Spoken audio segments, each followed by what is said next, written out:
जिन्होंने अपने घर से सफलता की शुरुआत अपने बेटे को भारतीय प्रशासनिक सेवा का अधिकारी बना के की है, ऐसी हमारी कोटा की पूर्व जिला प्रमुख कमला जी से निवेदन है कि आप संक्षेप और प्रभावी रूप से अपना संबोधन रखें। सम्माननीय कमला जी। चौथ के बरवाड़ा में आज यहाँ लाइब्रेरी के उद्घाटन में पधारे आज के समारोह के मुख्य अतिथि सम्माननीय केसी घुमरिया जी, मंच में विराजमान सभी हमारे अतिथिगण, स्वजाति बंधु और कोटा से पधारे आरडी मीना साहब, सम्मानित मंच मातृशक्ति और दोनों बच्चे जो यूपीएससी में सफल हुए हैं, राजेश जी और सुलोचना जी और सभी मेरे स्वजाति बंधु और युवा शक्ति, मैं आपको नमन करते हुए अपनी बात को प्रारंभ करना चाहूंगी। मुझे एक सुअवसर मिला आज यहाँ चौथ माता के यहाँ दर्शन के लिए और इस मीनेश भगवान के मंदिर के लिए भी मैं यहाँ पे पहली बार ही आई हूँ, लेकिन मुझे बहुत अच्छा लगा। इतना खूबसूरत मंदिर, इतना खूबसूरत परिसर और यहाँ की व्यवस्थाओं को देख के मेरा दिल गदगद हो गया। निश्चित रूप से समाज ने ये एक बहुत अच्छा स्थल डेवलप किया है। आप सभी समाज बंधु को साधुवाद। मैं बात करना चाहूंगी शिक्षा की, क्योंकि शिक्षा से ही कोई समाज आगे बढ़ सकता है और मीणा समाज भी शिक्षा की बदौलत ही आगे बढ़ा है। जिन बच्चों ने आगे सिलेक्शंस लिए हैं, हमारे बच्चे जो आगे बढ़े हैं, चाहे वो यूपीएससी है, चाहे आरएस है, चाहे दूसरे आईआईटी है, डॉक्टर्स है, इंजीनियर्स हैं, उनमें शिक्षा की बदौलत ही हमारे समाज को उन्नति मिली है। मैं समझती हूँ कि इस शिक्षा के क्षेत्र में कोटा की धरती पे एक जय मीनेश आदिवासी विश्वविद्यालय का निर्माण हो रहा है और अंतिम चरण में उस यूनिवर्सिटी का निर्माण चल रहा है।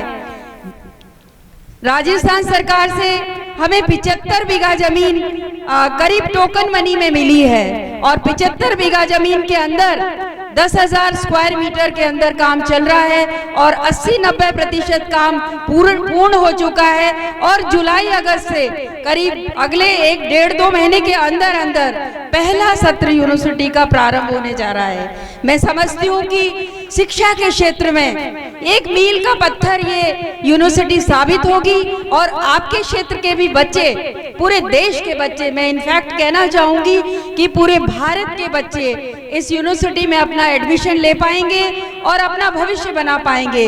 क्यों ये यूनिवर्सिटी इस तरह की यूनिवर्सिटी बन रही है जिसकी एक साख होगी, जिसका एक सम्मान होगा, जिसका एक खूबसूरत कैंपस होगा, जिसमें फैकल्टीज भी बहुत अच्छी होंगी, जिनकी जरूरत है बच्चों को और जिनके एडमिशन्स नहीं हो पाए।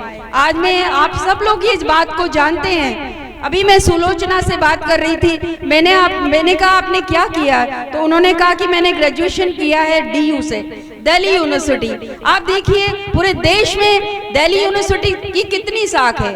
आज जवाहरलाल नेहरू JNU की जो शाख है, जिस तरीके से पूरे भारत में प्रत्येक माँ बाप ये चाहता है कि उसके बच्चे का एडमिशन उन यूनिवर्सिटीज में हो, इसी तरीके की यूनिवर्सिटी ये जय मीनेश आदिवासी विश्वविद्यालय आने वाले समय में बने और बनेगा, ऐसा मेरा विश्वास है। और अपने बच्चों को एक नई यूनिवर्सिटी, एक नया विकल्प मिलने वाला है। मैं कहना चाहती हूँ आपसे कि इस यूनिवर्सिटी के अंदर पूरे भारत से सहयोग किया गया है और मैं चाहती हूँ कि जिस तरीके से राम मंदिर में एक ईंट, चाहे गरीब है, अमीर है, गांव में रहता है, ढाणी में रहता है, शहर में रहता है, प्रत्येक व्यक्ति की एक ईंट राम मंदिर के अंदर पूरे देश से गई है। हम चाहते हैं कि इस यूनिवर्सिटी में भी आपकी भी एक ईंट लगे, आपका भी एक छोटा सा सहयोग उसके अंदर हो, जिससे आप भी ये कह सको कि मैंने भी जय मीनेश आदिवासी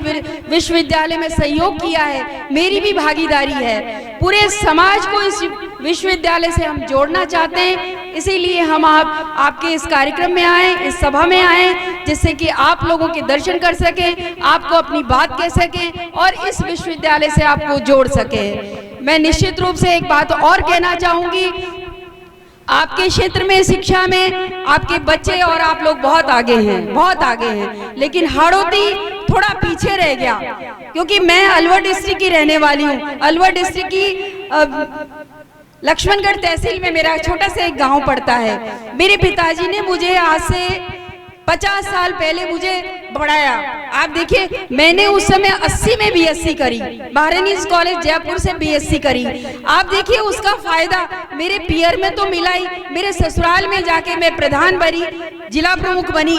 तो उस शिक्षा का महत्व, आप उस शिक्षा की बदौलत ही मैं आगे बढ़ सकी, और हम सब लोग शिक्षा की बदौलत ही आगे बढ़े हैं। हमने कहीं ना कहीं मीणा होने का सर्टिफिकेट, एसटी का सर्टिफिकेट कहीं भी लगाया है। मैं रिजर्व कैटेगरी पे जीत के आई, मुझे जनरल सीट पे नहीं आई, तो मीणा होने का फायदा, एसटी प्रधान की सीट आई तो मुझे फायदा मिला एसटी होने का, मीणा होने का सर्टिफिकेट लगा, इसलिए मुझे चुनाव लड़ने का मौका मिला।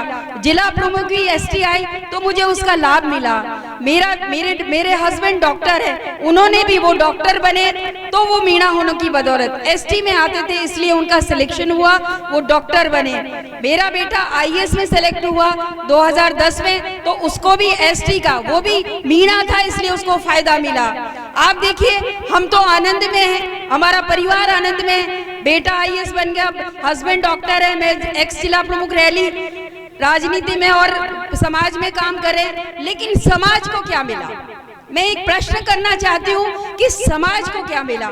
हमारे इतना सब करने से, हम सब का सिलेक्शन होने से या पदों पे जाने से समाज को क्या फायदा हुआ? समाज को हमें पे बैक टू सोसाइटी करना है। आज हम तो सब संपन्न हो गए, लेकिन समाज को भी आपसे फायदा होना चाहिए। मैं कहना चाहती हूँ आपसे कि हम जहाँ पर भी हैं, चाहे डॉक्टर्स हैं, इंजीनियर्स हैं, आईएएस ऑफिसर हैं, आरएएस हैं या पॉलिटिक्स में काम करते हैं, हम सबको, हमारे समाज को कुछ ना कुछ अपनी इच्छा से जरूर देना चाहिए। और मैं भाइयों आपका आह्वान करना चाहूंगी कि एक गोल्डन अपॉर्चुनिटी है, एक स्वर्णिम अवसर है ये, कि एक यूनिवर्सिटी का निर्माण हो रहा है। भारत की पहली आदिवासी विश्वविद्यालय का निर्माण हो रहा है, जो किसी समाज द्वारा हो रहा है, कोई व्यक्ति विशेष की नहीं है, पूरे समाज की यूनिवर्सिटी बन रही है। और इस यूनिवर्सिटी में इस अवसर का आप भी लाभ उठा सकते हैं और आप भी अपनी इच्छा अनुसार उसमें अंशदान दे सकते हैं। मुझे लगता है कि आप सबका आह्वान करते हुए इस क्षेत्र की भी भागीदारी हमारी इस यूनिवर्सिटी में होगी, और आने वाले समय में जब इसका इनॉग्रेशन होगा तो पूरे राजस्थान के हमारे समाज के लोग वहां इकट्ठे होंगे और अपनी कॉलर अप करते हुए ये कहेंगे कि ये यूनिवर्सिटी को हम सब ने मिल के निर्माण कराया है। आप सब लोग यहाँ पे हम लोगों को सुना, बुलाया, उसके लिए बहुत बहुत धन्यवाद, बहुत बहुत आभार। मैं दोनों बच्चों को भी बहुत बहुत आशीर्वाद देना चाहूँगी, वो आगे बढ़े, अच्छा करें, ईमानदारी से काम करें और एक अच्छे ऑफिसर की अपनी साख बनाएं। ऐसा करते हुए मैं अपनी बात को समाप्त करती हूँ। बहुत बहुत धन्यवाद, बहुत बहुत आभार।